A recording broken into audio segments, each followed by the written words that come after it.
around this time of year, it'd be like this is the best time for irresponsibility. Is that a word? Irresponsibility? It has to be a word. Responsibility and era is a word. It ain't. It is now. Responsibility. This is the best time of year to be irresponsible, to be lackadaisical, to be, you know what I'm saying, to procrastinate, all of that. You know what I'm saying? It's the best time of year for all that, for real, for real. I'm telling you. Yeah, like Tua. Yeah, enjoy it. Oh, that's crazy. Bro, this man really got on TV and said to my face, I mean, you know, I feel bad about being benched and all, but, you know, it was something out of my control. I'm like, hey, yo, bro, like, you literally could have controlled this if you would have, like, you know, like, played better. Like, you know. That's literally it. Like, just put the fries in the bag, bro. That's what it is at this point, huh? Yeah, you're going to be backing up Brock Purdy in no time. So. I don't talk about football right now. Lost Micah. You know what I'm saying? Like that's we lost Michael, even though we're still number one in the division. Oh, what about me? We're not talking about you right now, man. We're not talking about you. I was talking about Patty Mayonnaise, you know what I'm saying? I'm like, he was my quarterback in fantasy. Now I gotta get I'm in the playoffs. You know what I'm saying? Now I gotta get a whole new quarterback. I picked up Jordan Love and I'm like, oh no. I guess so. Not that bad. Let me go ahead and get CJ Stroud, you know what I'm saying? Because, you know, like CJ on CJ. If anybody loses, I can just blame myself. I say, listen, both the teams that I've been following are out of the playoff contention. So I no longer care about football. I've been out of playoff contention since Halloween. Damn. For you, brother, I ain't gonna lie to you. I mean, well, you've been through that. Yeah, man. I mean, listen, I know what I'm getting myself into every year going with the Raiders, dog. Listen, man, as a man, you just got to know what you're saying. Accountability is number one. All right, guys? Yeah. Remember, accountability is number one. I deserve everything that happens to me because of this team. All right? Listen, if we can survive a toxic relationship that is football, we can survive anything. You know what I'm saying? It just makes me love my woman more. Like, I love you, babe. Just want to let you know. That was really nice. That was really sweet. It was like Chance the Rapper album. Yeah, the one before this one. You know what I'm saying? This was after he was saying getting rubbed on and twerked on. Oh yeah, Carnival. I forgot about that. Okay. Cool. Wow. Oh yeah, ain't that? Yeah, that's how he lost his woman. That's pretty much. I don't know if that's how. But you know, hey, that's my chance being like, you know what I'm saying, being like Derek Jackson, you know what I'm saying, I love my woman. No. Let me throw in allegedly because I want to get sued. And no, it's okay. I am here today to spread lie, rumor, and innuendo. So that's what we're doing. I can't wait to lie on somebody. All right, cool. Well, with that said, let me just go ahead and hit this button then. Why not? So that little bitch, don't you cross the line. She know that she ain't got no kid, but she gon' swallow mine. Keep one up top, I shoot my shot just like it's Columbine. If I say put it on the floor, then that's the bottom line. Yeah, I told that little bitch, don't you cross the line. She know that she ain't got no kid, but she gon' swallow mine. Keep one up top, I shoot my shot just like it's Columbine. If I say put it on the floor, then that's the bottom line. And I'm the number one contender in this bitch, still up in this bitch, trying to stretch the difference. I'm always on some different shit. Ideos meal, Del Rio flow, I'm just switching whips. If everybody got a price, nigga, then you should get a grip. 415s in the trunk, I make it slump, nigga. If I'm not the best in the world, I see him punk, niggas. To be the best, you gotta beat the best, just what come with it. Lie, cheat, and steal for real, just like when Trump did it. I told that little bitch, don't you cross the line. She know that she ain't got no kid, but she gon' swallow mine. Keep one up top, I shoot my shot just like it's Columbine. If I say put it on the floor, then that's the bottom line. Yeah. I'm gonna pretend that I was listening to that entire intro. I had to go be an adult. Throw the stuff in the dryer. They gotta pay you, Graham.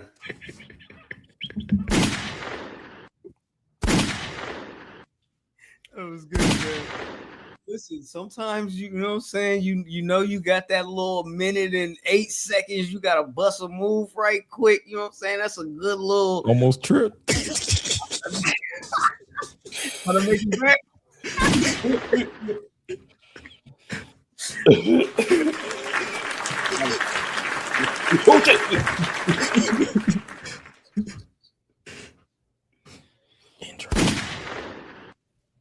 Ladies and gentlemen, people with jobs, people without jobs, middle class, upper class, high class, all that, cats, snakes, chickens, ducks, elderly people, its workers, we present to you another episode of the Public Enemies Podcast. This is episode 388 of the Best Things Since Wrestling. My name is Oh My God Graham. I am here with the forever champ, Jizzle. What's going on, brother? Hey, man. I'm glad to be back. Missed y'all last week. You know what I'm saying? I didn't see no tweets, talking about, this is the greatest show I ever had in my life. Oh, my God. You know what I mean? So that's how I knew. And I was like, yeah, good to feel appreciated for once. You know what I'm saying? Well, to be back with my brothers for Christmas time. To further your appreciation, I missed you. Hey, man. My brother, man. You know what I'm saying? Yeah, we missed that uncontrollable chaos. Yeah, man. I miss interrupting y'all to say stuff that Graham don't want to hear. He's like, God damn. Like, yep, can't clip that. Don't worry, I will give you that all episode. I'm saying I got to make up for last week. Let's go ahead and get into it, man. And of course, the other voice that you hear, that is Gresh. What is going on, brother? How you doing, man? What's the deal, man? Man, I've been chilling. Like, I'm such a workaholic that now that I'm off for the rest of the year, I don't know what the fuck I got. Like, I don't know what to do with myself. So I just started being a responsible adult and clean up my house. I was like, that cleaning when you know you gotta clean, you just like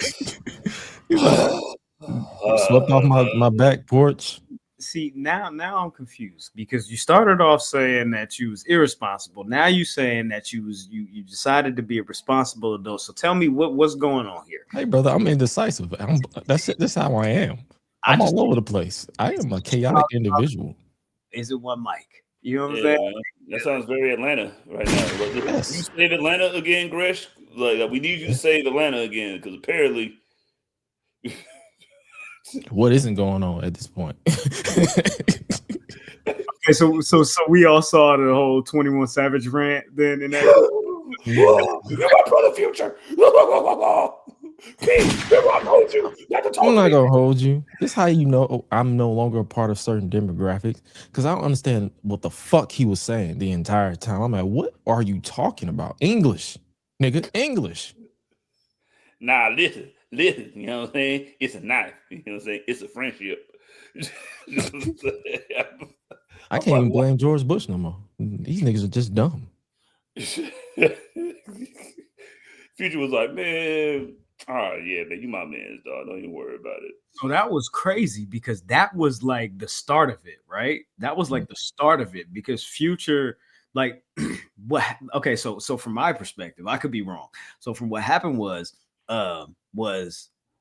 Future had, well, let's start here.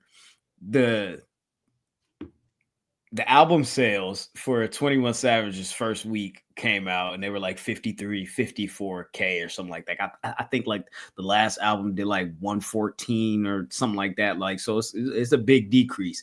You feel me? So Future had tweeted out the biggest in this shit. Like, that's what he said. He just said the biggest in this shit.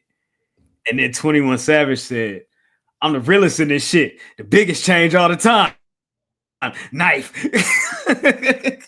And then he went off on this whole rant about nigga, Thug, Gunner, y'all need to fix that shit. You knew Gunner wasn't no gangster when he told the first time, nigga. We swept that shit under the rug, nigga. Bop, bop, bop, bop, bop. He said fucking Offset and motherfucking and Quavo, Offset and Quavo. You feel me? Like, yo, tell that niggas how I put y'all on group text. Why are you doing that, nigga? Like, everything I need to know right now. You feel me? He said, who else did he call out, nigga? He said, QCP. He was like, I told you to your face you did wrong. You know what I'm saying? But I let that shit go because it was gonna make everybody look bad. You know, he was making good points, but it was just like, first of all, it just feels like you doing this because you feel me, the album sale shit. You know what I'm saying? Yeah. What you maybe expected, and then on top of that is like, I don't know. It just also the interview that he did with Big Bang. It was just it was yeah. I ain't gonna repeat what he said, nigga, but you need to watch your words, dog. Like Young Thug is no 21 is probably the elder statesman over there because ain't nobody gonna do nothing to him because all y'all niggas get shot. But it is just like that. But like I understand, like if 21 would have did this shit like 3 weeks before the album came out, you know what I'm saying? Probably would have got to like 120. You know what I'm saying? Like, hey man, I'm trying to bring Atlanta together. So, oh man, no, listen. Well, 21 Savage is from London, so ain't nothing for him to do. Yeah, bro. To bring us together. We eat your beans and toast, bro, and your blood sausage, bro. Gresh, do you have any words for the Atlanta streets and hip hop scene to close us out here? Ghana won. Bang, bang, bang, bang, bang, bang. Niggas gonna be niggas. All right, man. Let's get into it, man. Let's go ahead and get into it. Let's go ahead and get into the conversation. The following contest scheduled for one fall. I forgot about that nigga. Bruh. Check this out. Let's go ahead and just jump right into the bullshit, bruh. MJF is motherfucking back. Speaking of MJF, I'm just telling you what it is. You feel me? I'm just telling you what it is. Y'all talking about MJF is back. Brekker pulled up on Dynamite. He got a whole new hairline. You feel me? He must have talked to John Cena or something like that. He got the Bron. He with the turkey. Second trip. You know what I'm saying? Double back. Just to make sure. Yeah. You feel me? You know what I'm saying? The upkeep. You know what I'm saying? The upkeep, like what Pooh Shiesty say? I heard these rappers get tummy tucks. I told you these niggas lame. You know what I'm saying? So hey, I know. Okay, I'm gonna say this one thing before we get into it. This nigga Pooh Shiesty said, "Fuck a tattoo teardrop. Get your favorite bullet on your face, nigga." And that was the hardest shit I've ever heard in my life. that was so hard. That's what MJF said. That's what he basically said. That was the line of the whole first day out. You know, teardrops just played out. Go get your favorite bullet on your face. That might be the line of the year.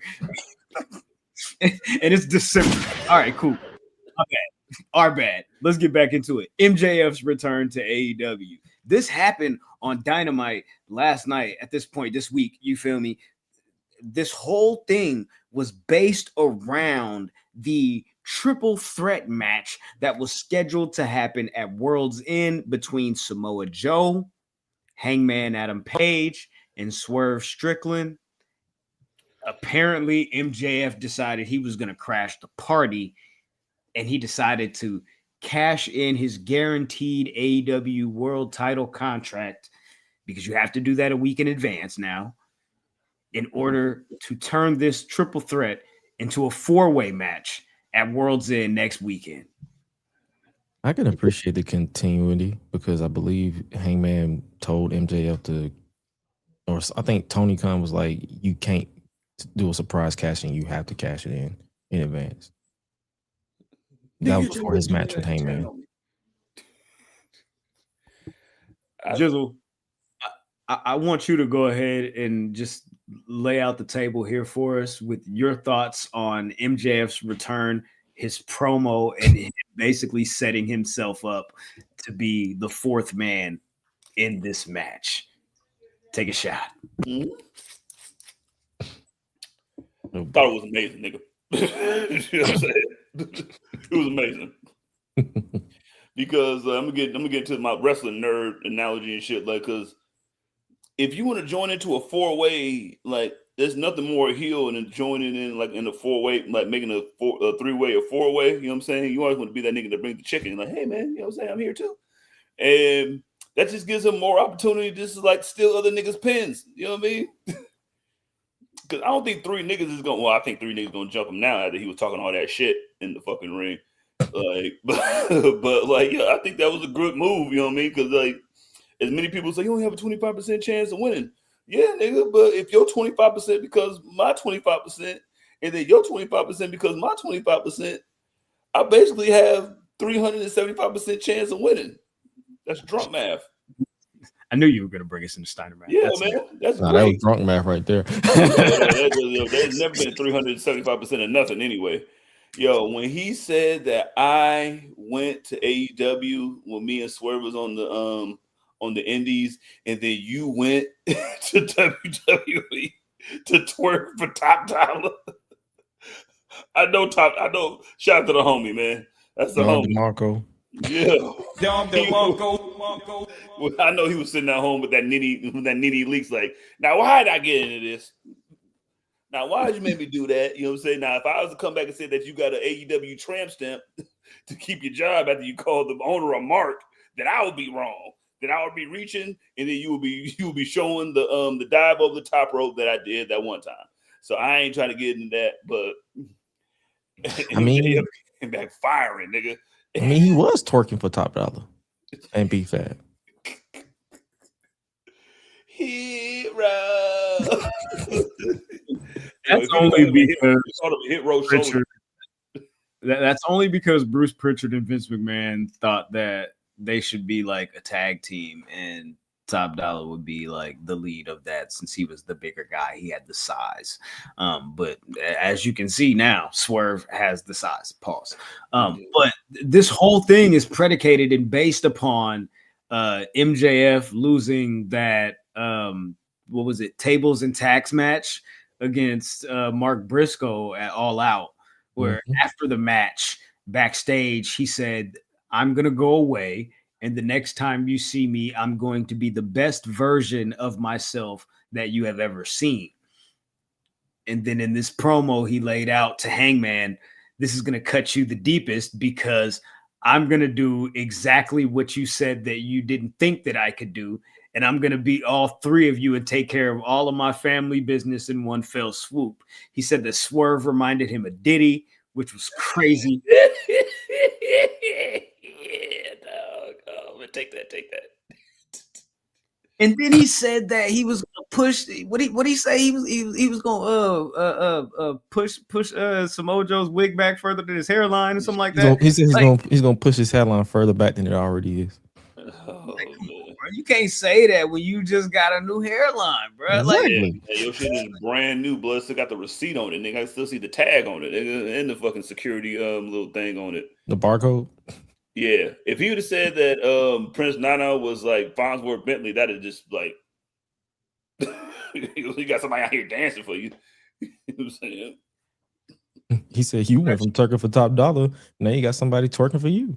I know you didn't get to talk about this on Tuesday. You will be on your show this week. But so what did you think about MJF's return? And also, like, even with like Swerve bringing up the whole he was gonna stomp Samoa Joe's face in and make it look worse than that tattoo that he had back in TNA. Like what was your thoughts on how this whole thing like went down? Please. See, that promo took out the actually in me because I'm like, he's like, it happened in he said, I'm gonna stomp a tattoo in your face like 2007. I'm like, wait a minute, that shit happened in 2009.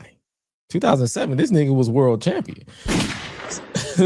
So I'm like, so that was a one time I felt like you IWC people where you like, well, actually it happened at this time because I was watching faithfully before Hulk Hogan came in and fucked it up. But that's minor. But I liked it, and then MJF just kept talking. It's just something about I'd be hyped for this man, and then he just keeps talking. I'm like, bro, a lot of this shit could have been summarized. Like, you just kept going and going and going. I'm like, bruh, we got grabs to get to. If I want to hear long-winded promos, I watch WWE. You saying it should have been an email? Yeah, it should have. No, it was fine. The content was fine. It's the link email.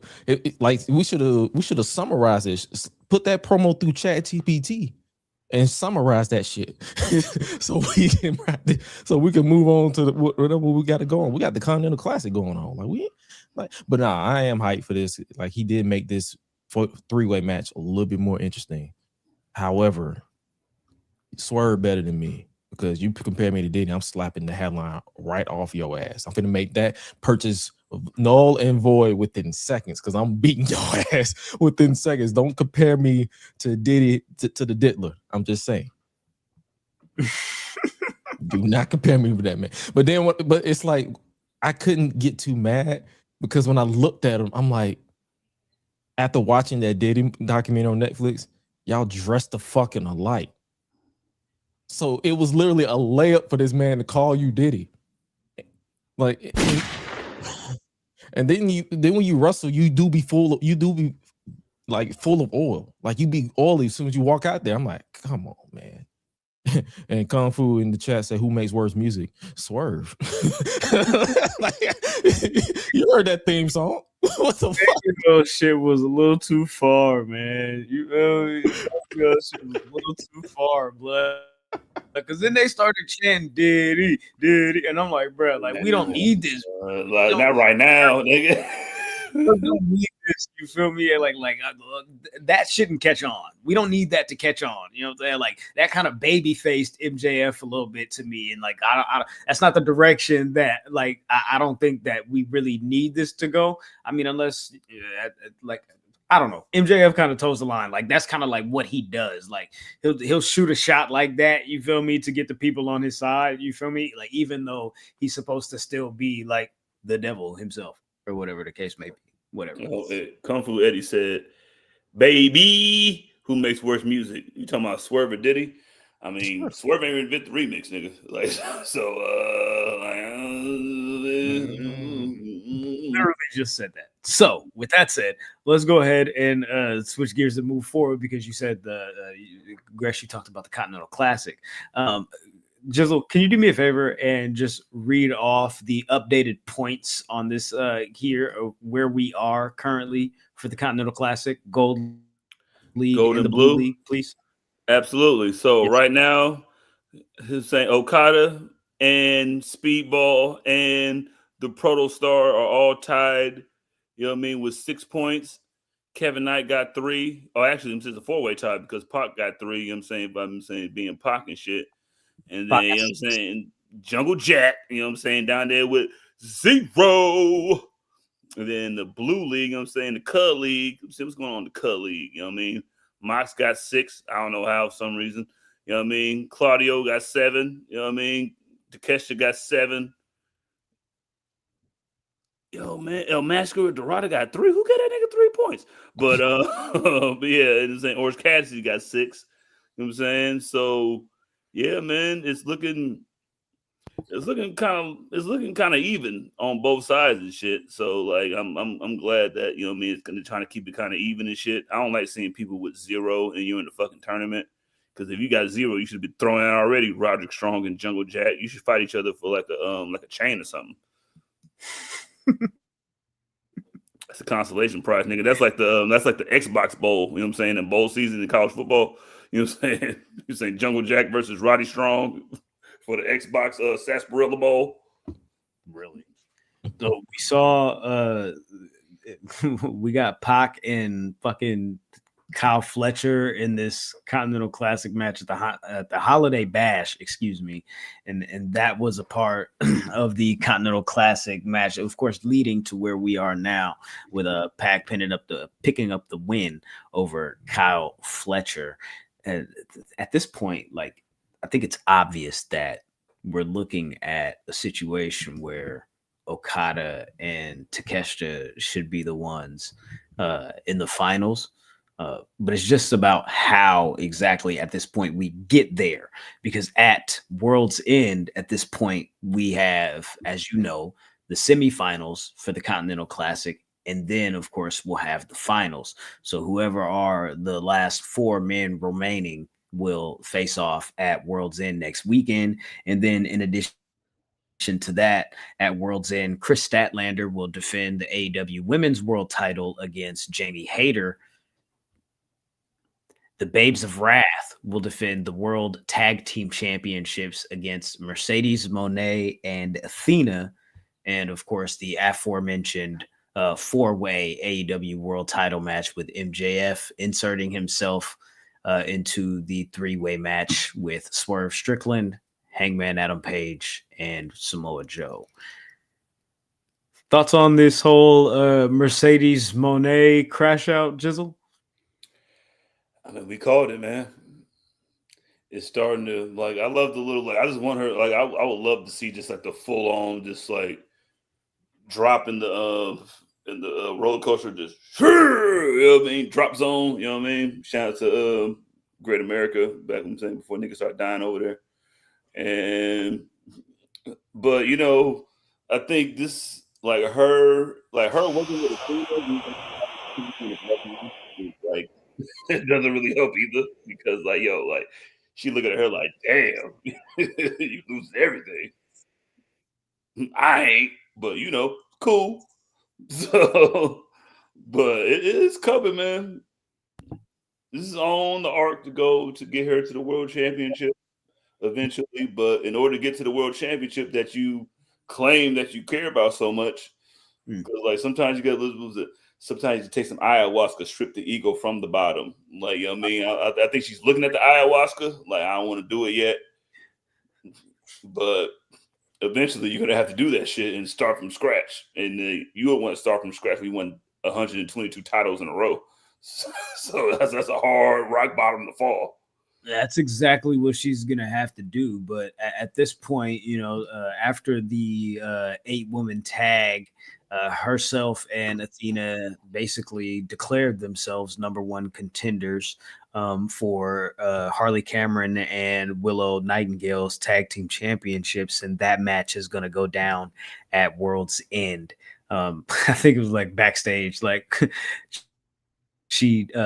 Mercedes was like, I'm finna have an open challenge for the Rev Pro Women's Championship on Collision, and it's going to take a Christmas miracle to beat me. And Athena was like, girl, I don't care what the hell you do as long as you lock in to World's End. Like, that's all I give a fuck about for real. So just do what the fuck you got to do. You know what I'm talking about? So I don't know who this is going to be. You feel me? Like, if I'm going to like lie to you, then I'm going to lie to you. And I don't really want to lie to you. So to be honest with you, I know what happens at Collision, and yeah, we on our way. Do you want these tag titles or not? Gresh, you know too? No. Oh, you don't know? Jizzle, do you know? Do I know? Do you know? I don't know either, actually. Would you mind if I spoiled it? Yes. I'm not watching Collision on a Saturday at 2:30. Exactly. And we don't get to talk about Collision. So fuck it. With that said, here's a fucking spoiler. I'm sorry, okay? I apologize. Fast forward, pause, take a deep breath, because here it is. Mercedes Moné is going to lose the Rev Pro Women's Championship to Alex Windsor this weekend. Will Ospreay made a call, you know what I'm saying? She needs I'm not gonna lie, I didn't even know she still worked there. My bad. This is all a part of the journey. Mercedes, listen, man, listen. You gotta do this, Mercedes. You know what I mean? Listen, I believe in you. You know what I'm saying? Like I'm watching first things first, the Bud list, and saying this is the Jizzle list. All right, I believe in you. All right, you have to lose all these belts to get to the ultimate goal. The ultimate goal. Speaking of the ultimate goal, we'll go ahead and close out the AEW conversation here. The Elite won back the $1 million by defeating the Don Callis family. The $1 million that they already owned or had, you feel me? Now, instead of just splitting that $1 million between Nick Jackson and Mac Jackson, because it was a trios match, they now have to split it 3 ways with Kenny Omega, I guess. So here we are. Rich people fighting over money. Whoop-de-doo. Whoop-de-doo. Yeah, and in addition to that, we had the Dynamite Dynamite Ring Battle Royal, which was, you know, basically this determines. So the way that they do this, for those that don't know, is it's a battle royal, and the last 2 people that are standing then go on to face off for the Dynamite Ring. So what we have, I think they get a title shot too. So you're right. You're exactly right. So this time they're going to get a title shot for the world title at Maximum Carnage, which is the first Dynamite of 2026. I apologize for that first image, but what you are going to see here is Ricochet facing off against Bandito next week on Dynamite, and the winner of that match will get an AEW World Championship match, and that will be determined. Their opponent will be determined by whoever wins or comes out as the AEW World Champion at World's End. So yeah, not only do you get a ring, cool little ring, you get a title shot. Gresh, go ahead. I'm not even reacting to that. It's more so that first picture you showed where Shelton Benjamin, like he was ready to eat some food, like some food was literally about to dive to him, and he was just like hungry. But nah, I'm excited for this match. Like, give it to Ricochet, real rap. Give it to Ricochet. That man has been on a run.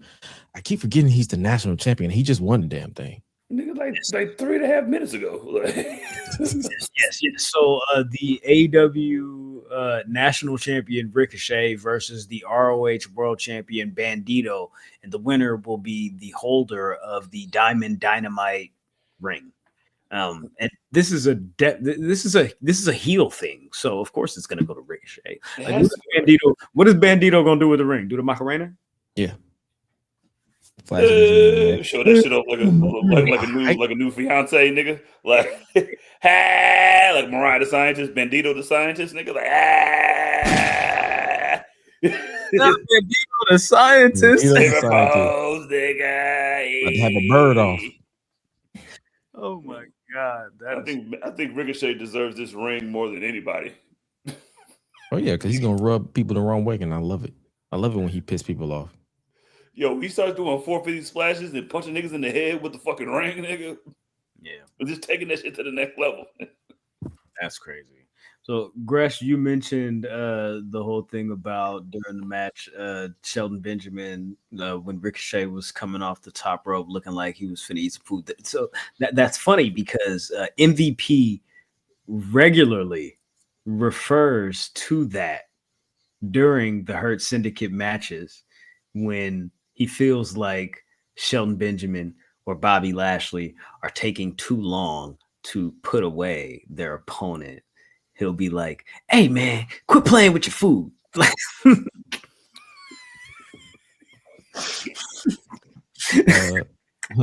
Tasha says, so is MJF going to give up that ring? Isn't he the one and only? See, the funny thing about that is he's not the only one who has the ring. He's just the only one that's ever won it. But now that he's going after the world title at World's End, he doesn't need to be in the tournament. So new champion, new Dynamite diamond ring person. Hey, blood. Think about what you said just now. Like, he ain't the only one with the ring. He's just the only one that's won that shit every single time that we do that shit. Yeah. Well, that's my ring, bitch. The reason he says that is because Daniel Garcia had stole it for a minute and then he had pawned it off. So it's like, are we sure that this is the real ring? We don't know. Like, because he did come out for his return with a ring, with Dynamite diamond ring. So I'm guessing they're gonna have another one for Ricochet to win. I mean, you got that shit from Happy Gilmore too. Maybe it's gonna be like a finals thing or a NBA champ. You feel me? A NFL. You feel me? Like Super Bowl thing. Like the mid-season tournament, like the Knicks got, nigga. No, I'm just saying, like, you know what I'm saying? Like, you get your Super Bowl ring, you get your finals ring. You know what I'm saying?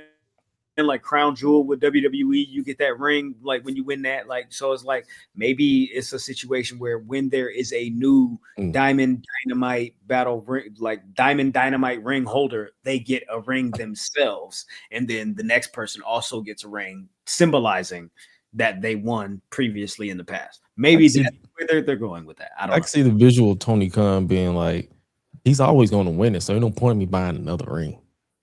Now I got to buy a whole nother ring for this new nigga because this nigga didn't want to get in the battle royal, so now I got to spend more money on this Dynamite diamond ring. Fuck it, I got $1 million right ring. So it's funny that you bring up Tony Khan because I do have a clip here that I wanted to play. That was a conversation that MVP had on a recent interview this week, where he was talking about the differences between the booking choices and decisions and working for Tony Khan versus working for Triple H. And as you know, MVP and his comments about Triple H as of late have been pretty interesting. So let's go ahead and listen to this here, and then we can, of course, elaborate and commentate on whatever the fuck we feel. Jizzle, I'm going to ask you to kick it off after we listen to this and give us your thoughts on this, please. Got you. Thank you.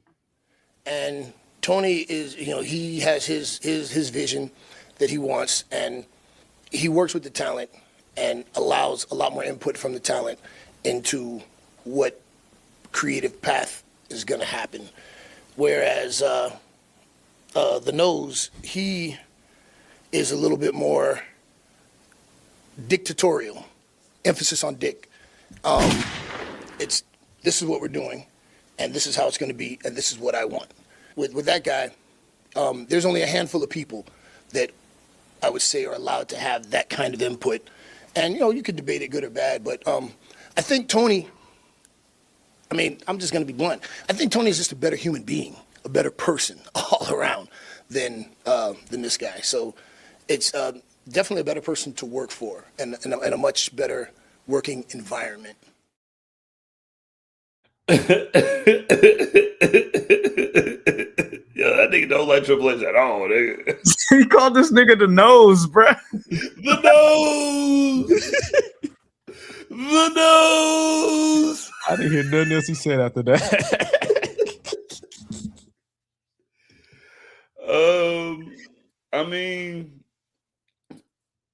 I can't fault MVP for feeling how he feels and shit. I try to stay out of the little tribalism shit. You know what I mean? Like, oh my God, I like it over here. Like, everybody likes it over there at the new place when you get to do a little more stuff. You know what I'm saying? Everybody likes the, the fat girl that you can go over. You know what I'm saying? That lets you do what you want. You know what I'm saying? Let me get your card real quick. You know what I'm saying? Buy your card real quick. Let me get your card. Hey. Guilty. As charged. Hey, yo, man. You know what I'm saying? Like, when you get a little more leeway, you know what I mean? You're going to feel that way. So, like, I don't want to put too much stock into what MVP, because first off, like, this ain't nothing new and shit. Like, MVP been saying this shit for years. You know what I'm saying? Like, I don't fuck with that nigga, blood. Like, I don't think what he's doing over there, like he felt like he got fumbled with Lash, you know what I'm saying, Bobby Lashley and him. So, like, yeah, I can understand it, but it's hard not to take it as, like, come on, man. Like, all right, man, I know you don't like the nigga. You know what I'm saying? It's not in the Ja Rule-ish category of, like, every time 50 does something, like, oh, look at this nigga. You know what I'm saying? So he ain't there yet, but, like, I can understand where he's coming from. But it's going to be hard not to take it as, like, come on, take it with a grain of salt, because, like, come on, man, I know you don't like this nigga. You've been in like this nigga. So do you take it as, like, sour grapes? No, I just take it as, like, him just saying what he feels. And, like, I think it's like a sour cut water. You know what I'm saying? You put a little water in that bitch. You know what I'm saying? It tastes a little better. Like, I think he really feels like that. And I think Tony is really letting that nigga run amok and do whatever the fuck he wants. Like, it's cool when you can do whatever you want. He did mention, like just after the clip that I played, that this was just his experience, and from what he saw during his last and the most recent run that he had with the WWE, that there was a lot of talent that were walking on eggshells, a lot of young talent that didn't feel like they had a voice, and a lot of people that felt like that their jobs could be gone tomorrow. And there was a lot of situations that where he felt like, because of that, people wouldn't try to they wouldn't try to go out there and they wouldn't go out there and try new things. They would kind of just toe the line and, like I said, like, walk on eggshells and just kind of do what they were told. And that was kind of his experience. And I can understand, like, when you put it that way, because, like, he also mentioned that maybe things have changed since he's gone, because he's been gone for a few years now. But from what he saw during that last run, it just didn't feel like he got that opportunity, and he wasn't one of those guys, and Bobby Lashley wasn't one of those guys that had Triple H's ear. Which is hilarious because I think he's Bobby Lashley is exactly what they would want in WWE mode to do whatever they want. He doesn't sound like Travis Kelce's ex-girlfriend per se, but it's kind of like, I ain't going half on this shit, nigga. Do what I say. You know what I'm saying? Like, MVP got to do what he want. But like he said, but like I love the caveat that he put in there. Like, listen, I ain't been there in a while, so it may be different.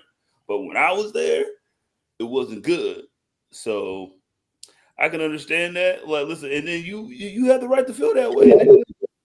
So, like, listen, man, express yourself and say that shit. But I ain't taking it. If MVP talks, you know what I'm saying? Because he's not like he's not really wrestling like that no more. You know what I mean? Like even when he was over there, he was just trying to get his shit off. You know what I mean? With him and Rob Lash, you know, saying to get that shit over. And so I don't take that shit to heart. I don't mean to cut you off. Let's let Gresh get in here. What do you think about this whole thing? MVP is one of my favorite haters of all times. He's up there with Bret Hart, and I say that jokingly, but nah, I understand exactly where you come from. Like I'm just like Jizzle. I'm not out here trying to get into the tribalistic shit. Like I did that shit like when AEW started, and it was fun at first, but then niggas just got weird, and I just completely. But that's just how he feels. Like it's very well documented that he does not like this nigga. Like, and that's perfectly fine. Like I go to like there are people at my job right now that I just refuse to work with because I'm just like, you are a horrible leader. You are a horrible like person to be under as far as work related. So I will do everything in my power to never work with you again. And MVP feels that way. So it is what it is. But man, that's all I got. CJ, you wanna close this out? Yeah, man. I mean, MVP, you can say whatever you want. I want to put him on Bret Hart level, you know what I mean? Because that nigga Bret Hart hates everybody, you know what I'm saying? That's why he the GOAT, you know what I'm saying? But I think he would just try to share his experience. And like, I'm tired of wrestlers getting shit for answering the questions that are asked to him. Because if he didn't ask, you'd be like, oh my God, he took the question. But or if they ask a certain question that doesn't align with your agenda, oh my God, who are training these journalists to ask these redundant questions? Nigga, journalists supposed to ask the question that you want to hear, right? Because if you didn't ask the question, you'd be like, oh my God, that nigga scary as fuck. You know what I'm saying? Oh my God, SRS. You know what I'm saying? Oh my God, he's a WWE shill. Or he's an AEW shill. Like, you know, nigga, shut the fuck up. You know what I'm saying? How about you go ask the questions? Oh, you can, right? Okay, shut the hell up then. You'll get tongue-tied and turn into fanboys and don't know how to speak. When you looking that nigga directly in the eyes, you like, well, Mr. H. Levesque, how come that you, well, Mr. Tony Khan high as fuck, look at you in the eyes like this, you know what I'm saying? That's kind of crazy. So you're like, well, Mr. Khan, are you, well, so why, yo, let them answer the question how they want to answer it, you know what I mean? And stop bitching. Point blank, period. He called this nigga the nose, bro. The nose. All right. What a nose. We'll see you in a minute. Go ahead, do your thing, bro.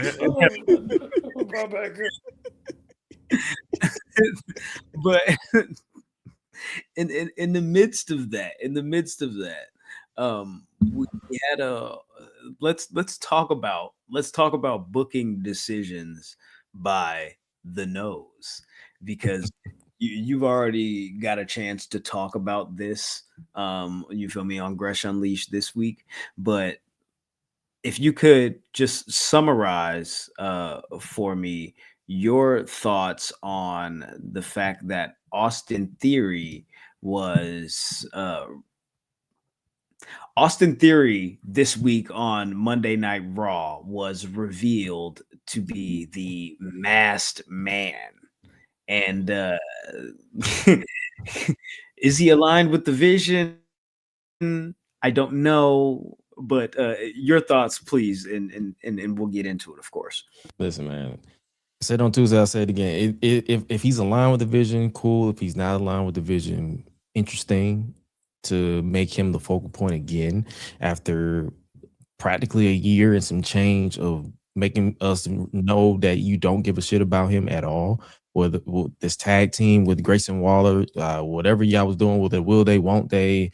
Won't they break up? And then he end up getting injured, and then you just break up off screen, literally on social media, and you put Grayson Waller with New Day, and here we are. So I'm just gonna be real and I'm gonna be honest with you. It's at that point now where I'm like, you have only one chance with me. I'm not hard to impress. Like, I will literally be impressed by the most mundane. What's up, Ben? The most mundane thing possible. But if you got 3 chances, this is literally his 3rd repackage.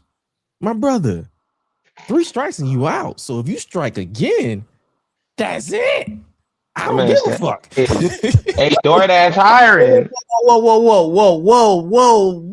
What the fuck? First of all, we were told that my brother wasn't going to be able to make it this evening. So I'm really excited about that. So, Ben, I'm going to allow you, first of all, welcome, my brother, welcome. You feel me? I'm going to allow you to jump in here. And what we're talking about, Ben, CJ, what we're talking about is Austin Theory being revealed as the masked man, possibly aligned with the vision, possibly not. I don't know. Is he a vigilante? You know what I'm saying? What is your thoughts on Austin Theory being revealed as the masked man? And as Gresh said, is this possibly his last chance to kind of get over and I don't know, convince us that he might be one of them ones or some shit like that? You feel me? Please. Oh no, Gresh hitting the nail on the head. Yeah, this is definitely your last chance, buddy. This is definitely your last chance. Like, cause it's at a point where it's like, bro, you got to pack it up. Like, DoorDash hiring, like they already did the DoorDash commercial with Seth Rollins where he there holding up the bag. That's about to be you. That's about to be you right there, my boy. Like, yo, like, it's been so many chances. Like, when they brought him into the first group Seth Rollins had, the Evolve run where WWE was like just starting into Evolve, and they had their eyes on him. They were like positioning him then NXT. Then he joined Johnny Gargano's group. And it's been so many chances, so many different iterations. We already through like 4 or 5 chances. We haven't even hit the main roster run yet with the United States Championship, Money in the Bank, all that. Like, bro, something got shaped. A-Town Down Under, that was not your calling. You got to make this work. Rent is due. I'm about to say, and it's horrible with the fact that a lot of people just don't give a fuck about the vision right now anyway, outside of Bron Breakker. It really didn't help when you came back with the Daniel Garcia haircut. I'm like, I thought, what, this nigga just did a Lex Luger, nigga? Like, I thought DG did a Lex Luger. he got the low cut Caesar. Listen, you know what I'm saying? Okay, blood. The crowd said, "Oh," and it got real quiet immediately. Niggas got up and said, "Try to beat traffic, nigga." Garcia, nigga. What was your thoughts on the reaction or the lack of reaction to Austin Theory being revealed as the masked man for the vision, or possibly not? I don't know. I think him being revealed as the masked man, wink, wink. You know what I'm saying? It was the only reason why it was underwhelming because when it first happened at War Games, like niggas was already saying it's Austin Theory, it's Austin Theory, it's Austin Theory, it's Austin Theory. So that kind of took the steam out of it because we as wrestling fans, we can't enjoy shit, we can't appreciate shit, we can't be surprised because why be surprised and be happy? So I think that without all the extra bullshit and niggas already saying like it's Austin Theory, I swear to God it's Austin Theory, my nigga, like trust me, nigga, like for real, nigga. Nah, then they start trying to make things interesting by sprinkling in a nigga because that was Montez Ford on that episode of Monday Night Raw like 2 weeks ago. You cannot fool me. Yeah, dog. This Austin Theory ain't never had no vertical like that, nigga. You know what I'm saying? So, like, I think if you're not surprised or happy that Austin Theory was a masked man, even though that's what you thought in the first place, that's just your fault. Because it all makes sense. You know what I mean? Like Austin Theory was with Seth when he started doing that first Monday night, you know what I'm saying, Messiah shit that that Elias fucking pitched first, you know what I'm saying? That, you know what I mean, that they stole from him. You know what I'm saying? He gonna say nothing about that. But before or after, like he was super like into Jesus. Yeah. That was with Buddy Matthews too. That whole yeah, it was him, Buddy playing Buddy Matthews back when he was Buddy Murphy. You know what I'm saying? I'm gonna call you Buddy Matthews, you know what I'm saying? Because that's your name, that's what you want to be called, and your girlfriend could probably beat me up and I would enjoy it. And yeah, man, I think like if you're not excited about what happened or just like want to be surprised about the surprise reveal, nigga, and that's on you because you don't want to be surprised anymore, but then be mad when you're not surprised anymore. So hey, man, is the nose like is Austin Theory one of his guys? Hell no. Is he? I mean, is he like no? The nose, he's the hairpiece guy. I got a theory because like. No pun intended. You got Austin Theory? Fast. I think it was like Graham, you muted, but I think it was one of those situations where at first Austin Theory was his guy because Austin Theory comes around the black and gold brand and they were kind of pushing him a little bit. I think Vince kind of co-opted it. Was like, hey, bro, like he was like, yo, I like this one. Out of all the other guys who could have been potential stars, that Vince didn't like. He was like, I like this one, and he kind of like molded him into what he wanted him to be. Triple H is very much like Vince is like, yo, you're not my guy anymore. Like I don't like he put his stamp of approval on you. I gotta break you down, build you back up. I think that A-Town Down Under shit was what like they were thinking like, oh yeah, this gonna be it. This gonna be the new hotness. Like, yo, they gonna love this one. And it didn't turn out the way they wanted to turn it out. So I think he's trying to build him back up to be his guy. I love that shit, nigga. If anybody should be compared to Diddy, it's them niggas. You know what I'm saying? Like, I like him. I'm gonna make him a star. Oh, well, you'll say I can put him in the Danity Kane way. So I'm saying you gotta put him in Vince's Dirty Money. Yo, Austin Theory is like he's like designer with Kanye. Like he's the one. Like, listen, you got to be the one, my nigga. Yeah. And this is your last opportunity. Yeah, and it's like so. There was a thing earlier in the evening where it felt like to me, it felt like Logan Paul knew a little bit more about the masked man Austin Theory than the rest of the Vision did, than Bron Breakker, than Bronson Reed, than Paul Heyman. So is there an alignment between Austin Theory and Logan Paul, or is Austin Theory more of a vigilante in this situation? Gresh, what do you think? It would be more interesting if he was a vigilante as opposed to just flat out being a part of the Vision, like he's trying to like make this name for himself type beat, but he eventually aligns with the Vision out of necessity because he was like, I just got paid off by Logan Paul. And like, if Logan Paul gonna be a part of the Vision, make him the money man, the scammer, because he is a scammer. So just dig. Y'all like to turn wrestling to where y'all like to dip into real life shit. Go for it. He paid off Austin Theory to be a vigilante, and here he is. I just go all in with it. And when they kick him out of the group, they gotta snatch that Pokemon card. Yeah, that's it. Dog, Bron Breakker should have been there. Listen, Paul Heyman's the Carly Red of wrestling. All right, he somehow just finds his way into everything. He's the real puzzle and mastermind of all this shit. Like Logan Paul's money don't mean shit because you still want to be. If your money's so good, then why are you here? Mm-hmm. You know what I'm saying? So like, I think this nigga Austin Theory being a vigilante after being the golden child is hilarious. It's just like somebody be like, I want to be from the streets, but you know what I'm saying? But you came from, he's like Nunu and ATL. Bro, you know what I mean? It's Michael Irvin's son. Yeah, that's Michael Irvin's son. That analogy nigga Shiloh Sanders, nigga. That analogy worked exceptionally well because that nigga's from McDonough. one of the safest parts of Georgia you can ever go to. Oh, that is where what's where Honey Boo Bee Mama from, nigga. He is literally the new of wrestling. He is, nigga. Cascade ain't gonna save you, nigga. Like, no. Go back to the skating rink down the block that serves y'all ice cream. We'll see if I guess Austin Theory is indeed aligned with the vision or not. I still believe that CM Punk at some point would or should want some get back, given what Austin Theory did to him at War Games. But on Raw this week, we got the return of CM Punk, the World Heavyweight Champion.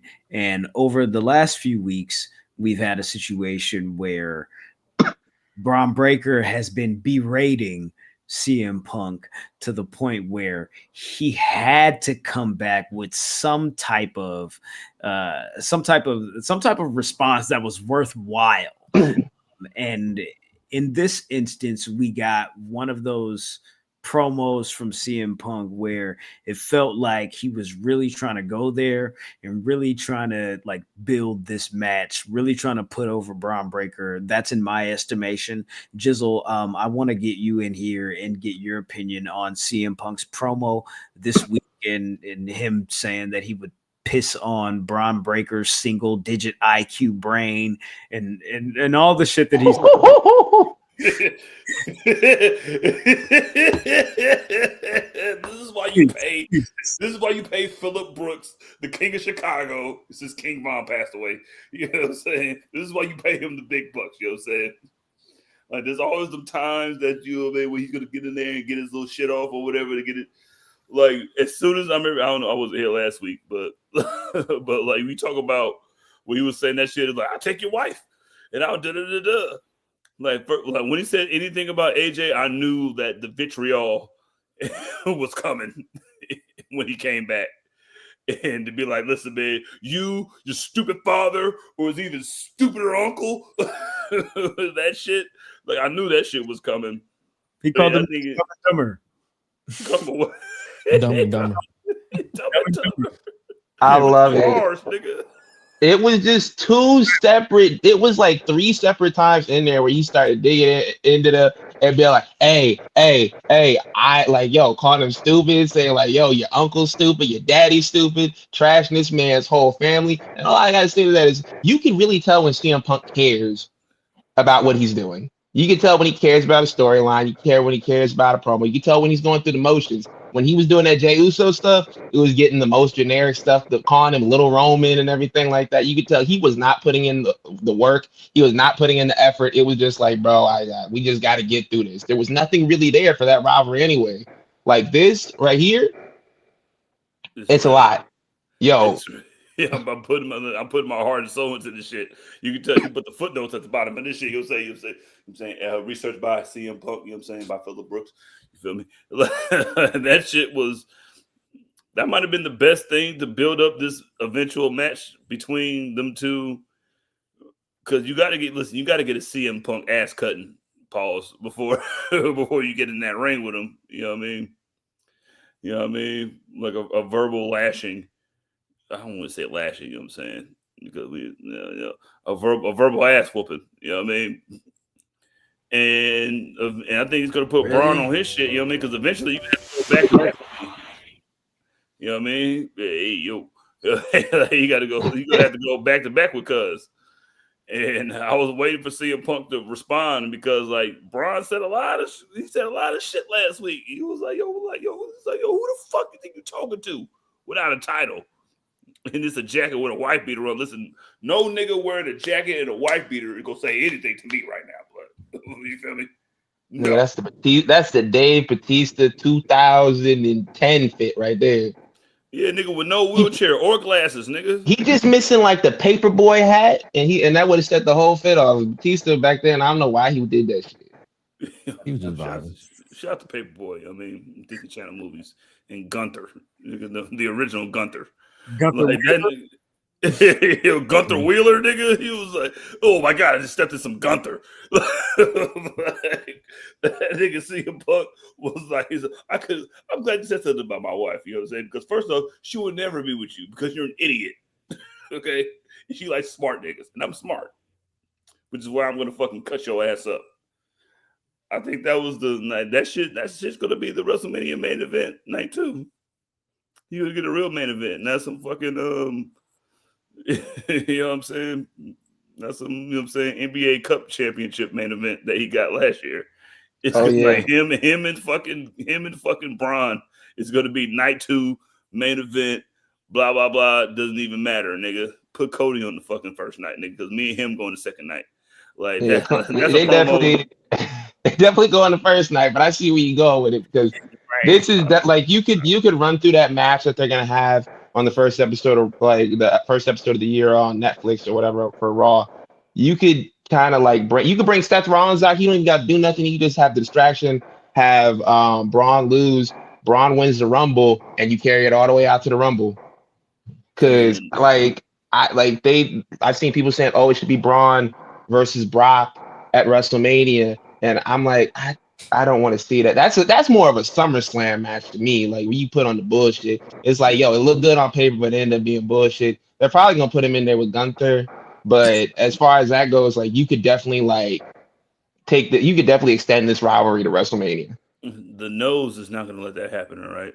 The nose knows business, and the nose is gonna be like, you know what? This seems more. I kind of owe him. You know what I'm saying? The nose owes the Pepsi logo. A real main event. Does it feel like we're on the road to WrestleMania now? Yeah.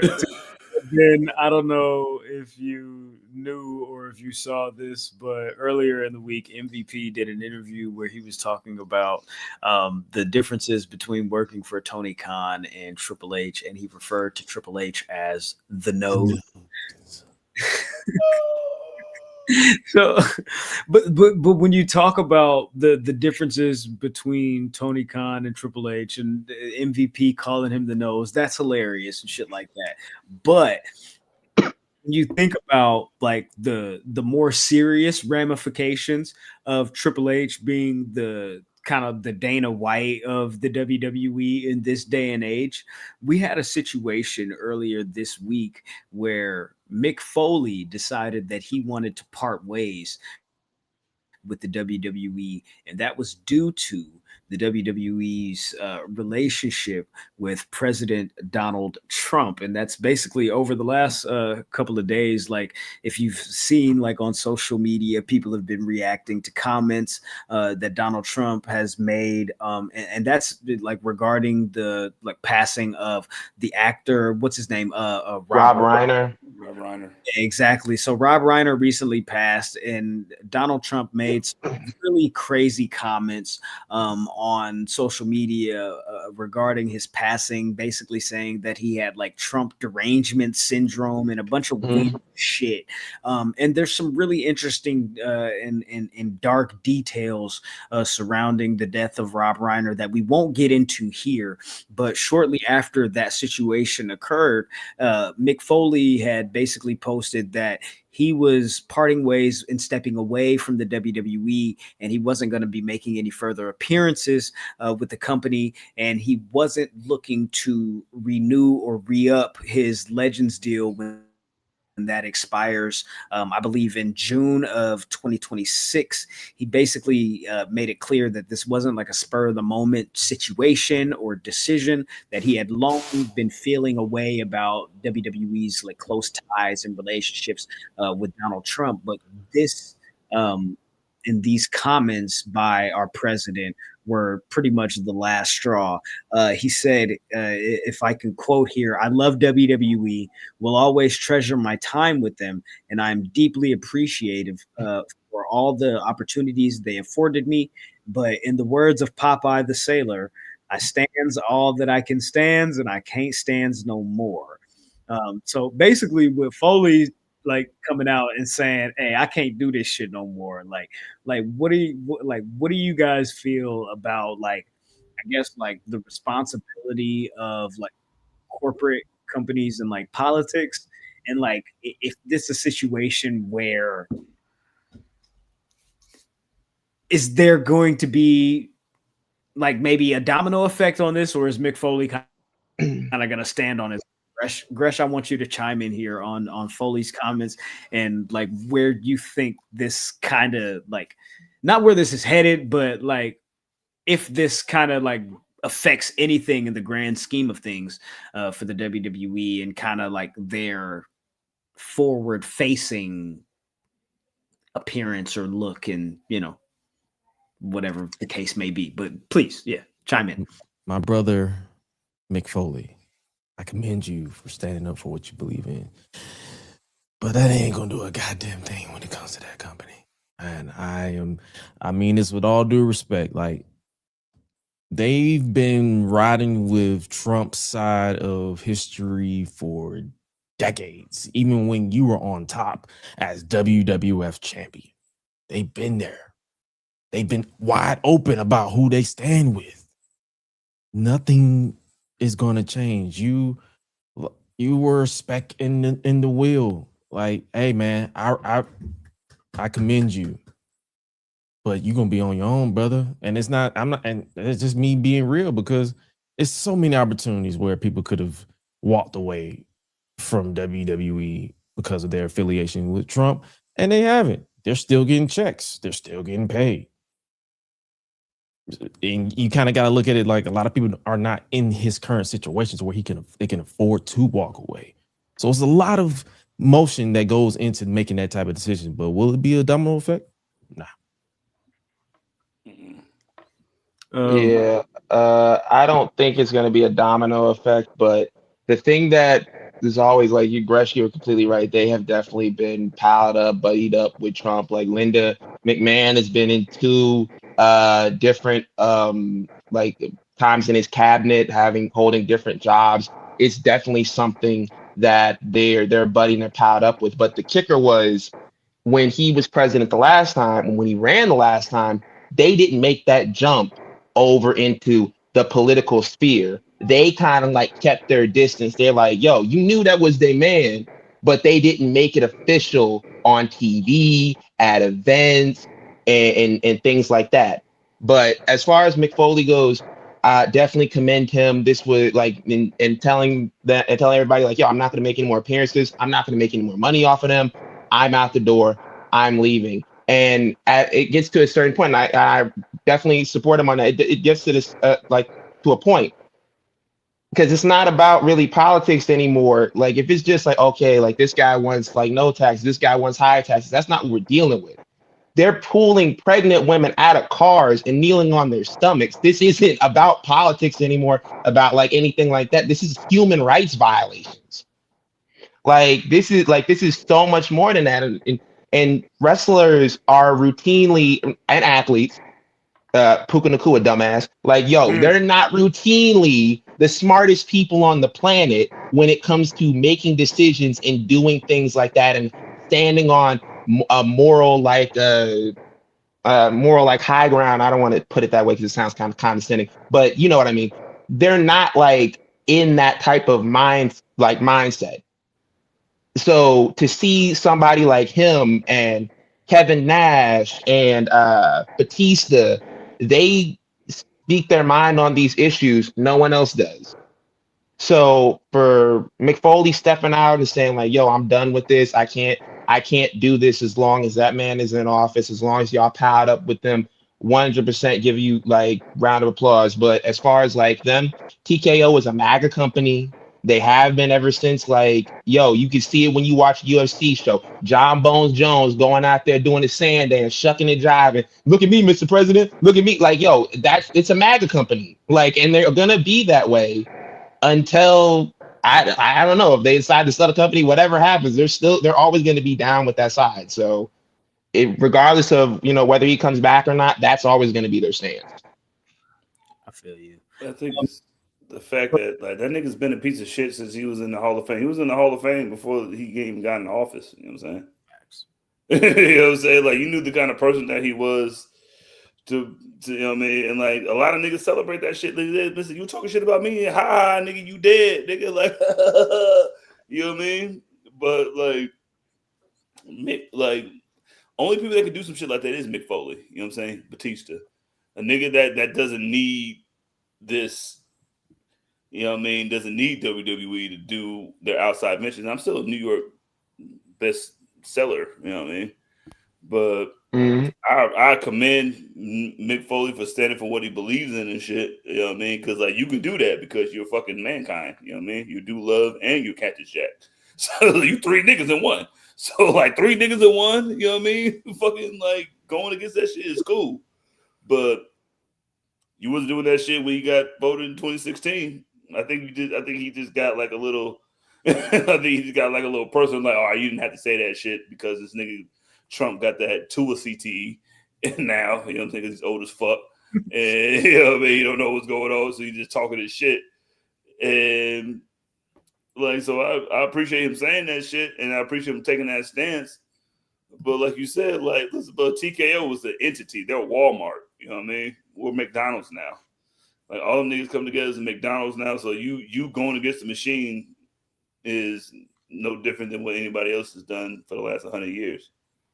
Yo, you know what I mean? facts, man. It's just in wrestling, in the wrestling realm.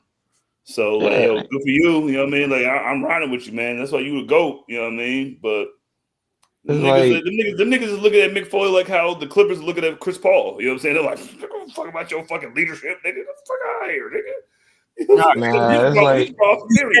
Nah, bro, we not gonna do this thing. Mick Foley's legacy is cemented. I don't know about him, but yeah, his legacy is cemented. So that was one. You gotta look at things that he's done in his career, and he's the first big legend to come out and really just say I'm not doing that.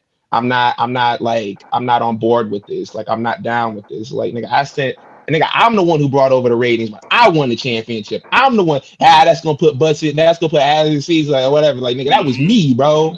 That was me 3 times in the 3 times in the Rumble, bro. 3 times in the Rumble. Whoever did that before? He brought WCW down by himself because of that night. You know what I'm saying? So he has a stake in Mick Foley is definitely one of them dudes. But the way that TKO, because this is not just Vince McMahon, and you know what I'm saying? No. TKO was a fucking. This is when Warner Brothers bought fucking, you know what I mean, whatever, or when Netflix bought up everything. You know what I'm saying? Nigga, all right, nigga, okay, you bad at us, but what's that supposed to mean? Okay. It's just the fact that they're okay, go ahead. Yeah, I just need to close this out here. So salute to Foley, the whole situation with the WWE and him parting ways with them. He's valid, 100% valid in his concerns, 100% valid in the way that he feels.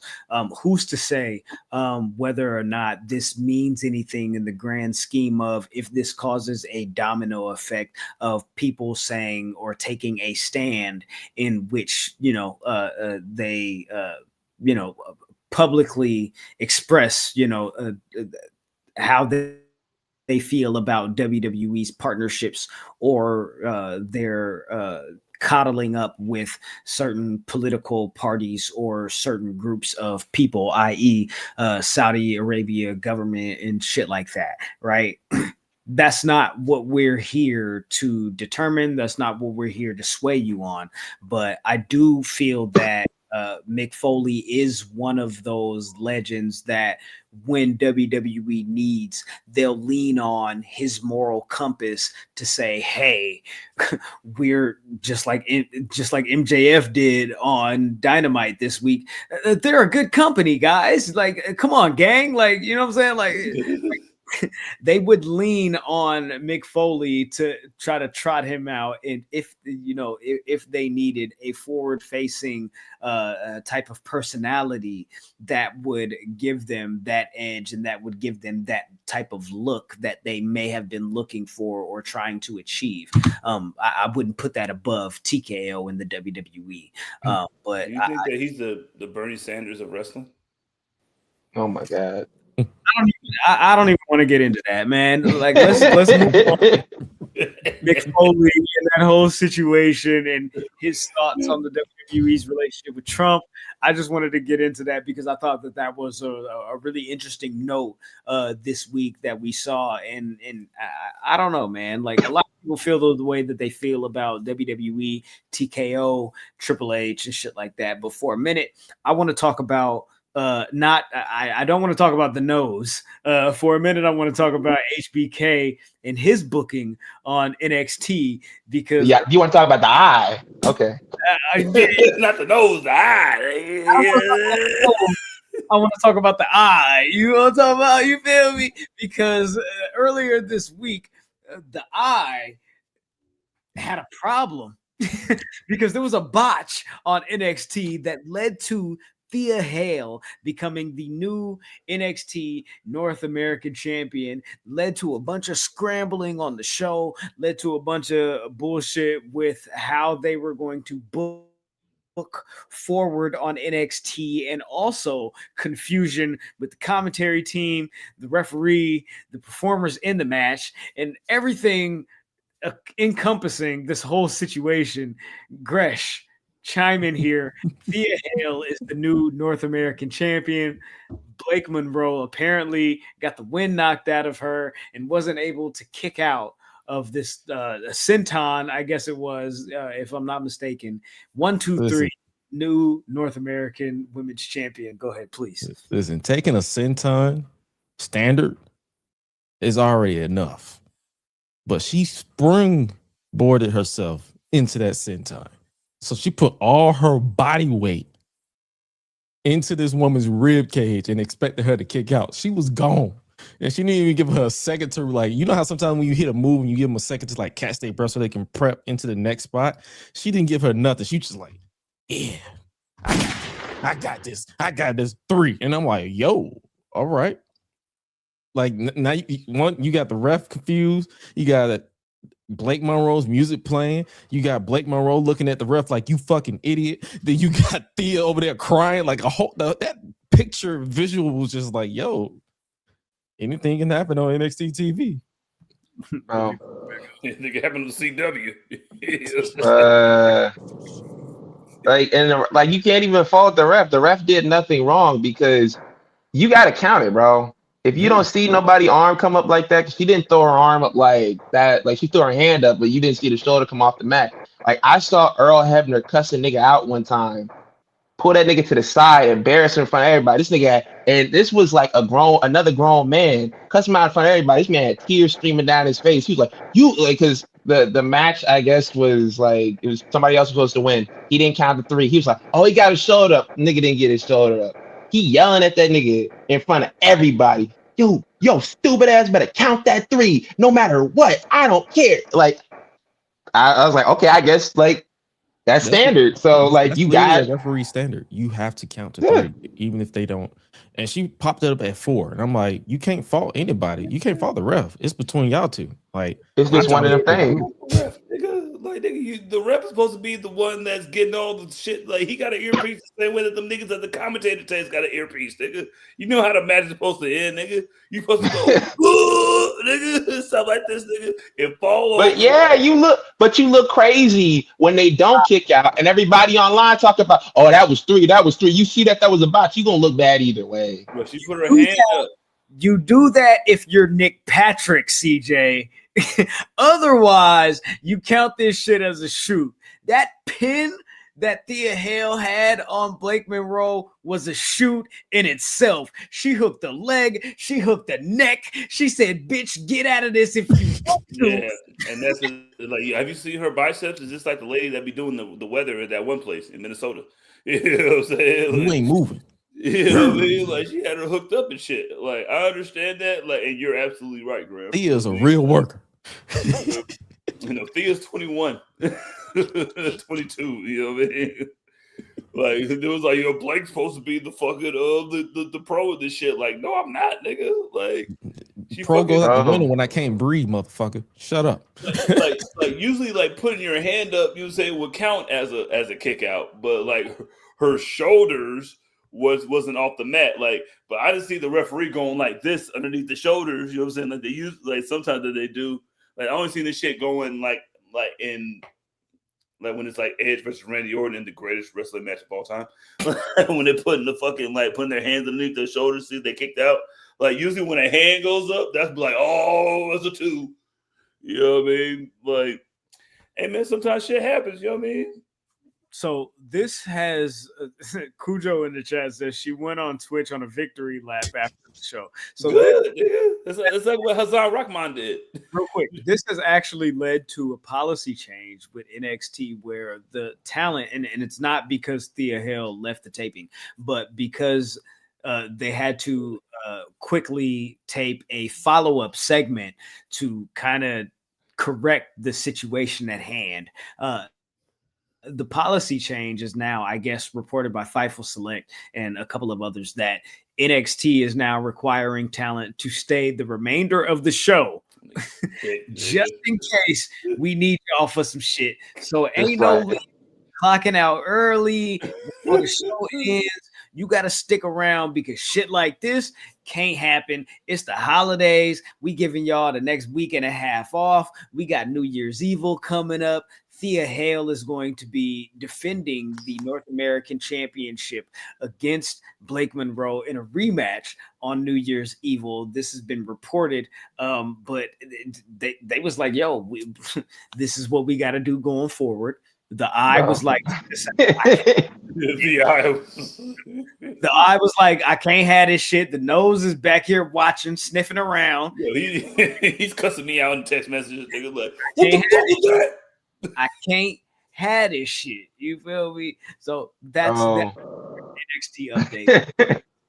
Close us out. No, that's funny as hell. Like, yo, yeah, you definitely can't leave with the belt. I remember they had Chris Jericho when he won the belt off Triple H that time. They didn't let that man lead the show. They said, "Hey, bro, get back out here. Get back out here, little bro. We gotta fix this. Gotta hand the belt back." Hey, the difference is, nigga, that was a plan, nigga. Like that was a plan, and they wanted that to happen because they wanted to garner interest in, like, oh my God, Chris Jericho won. You know what I'm saying? And Earl Hebner. And we didn't. Then we not put the belt back on it for another years. This shit was the biggest oopsie in NXT history, nigga. Like, yo, congratulations! Like, congratulations on that oopsie that you got. You feel me? And then like Thea Hale did exactly what she's supposed to do. Nigga, like, yeah, the champ, bitch. What the fuck you gonna do about it? Speaking of things that were planned and unplanned, right? We've now fallen into a situation where over on SmackDown, Drew McIntyre, while he was discussing his suspension, possible reinstatement with Nick Aldis, was attacked at his home by the world champion, the WWE champion, the American Nightmare, Cody Rhodes. This nigga pulled up to his house, the place where he lays his head with his family and his cats and his sword, and decided to say, what did he say in the video? Merry Christmas, asshole. Cody Rhodes pulled up to Drew McIntyre's house and attacked him while Drew McIntyre was discussing being reinstated with Nick Aldis. They were discussing a new match, another match with the world champion Cody Rhodes, where Drew McIntyre gets to determine the stipulation for that match, considering SmackDown is an unsafe work environment in his eyes. This match, I assume, will take place on the first episode of SmackDown 2026 in a couple of weeks here when SmackDown moves back to 3 hours. Fuck you, Road Dogg. But Cody Rhodes, Drew McIntyre, back at it again. There's supposed to be a stipulation. SmackDown was taped earlier this week. I don't know if you guys have seen the spoilers on that and how they followed this whole situation up.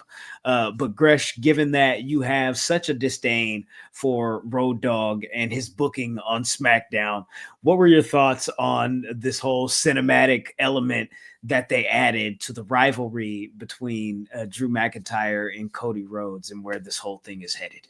I know damn well Road Dogg GPT didn't write this, so I give that credit to the nose on this one.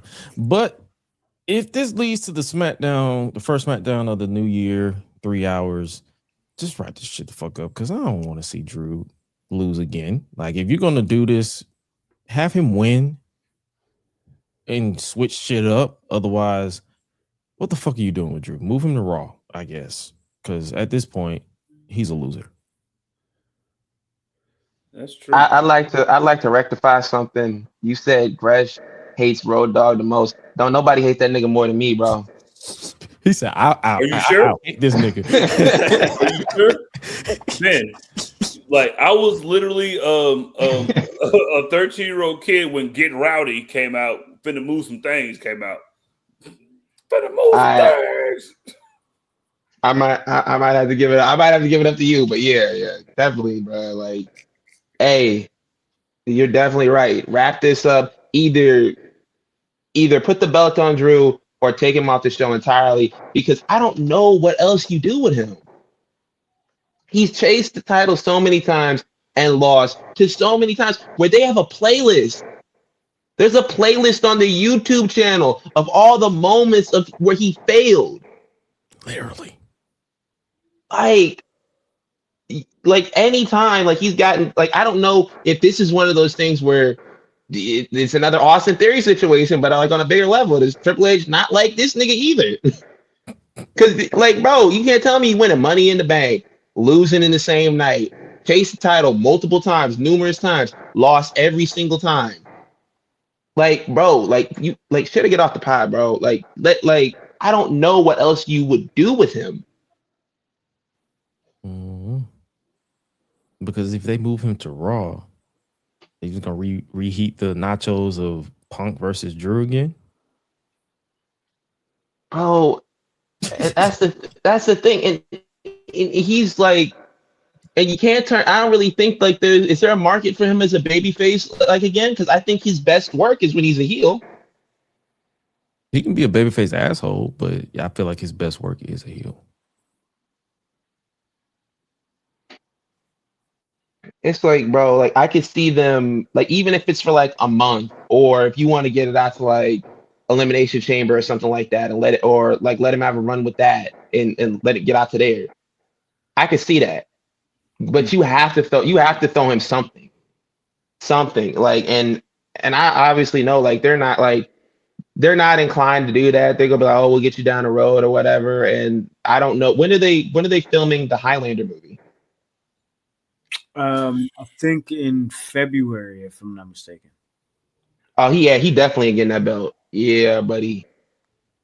But I'm about to say that's the thing too. Is even if he does get the belt and they're filming, there's always instances where, because Triple H doesn't have his world champions wrestle often, they can easily write him off TV while keeping him with the title if they want to go that route.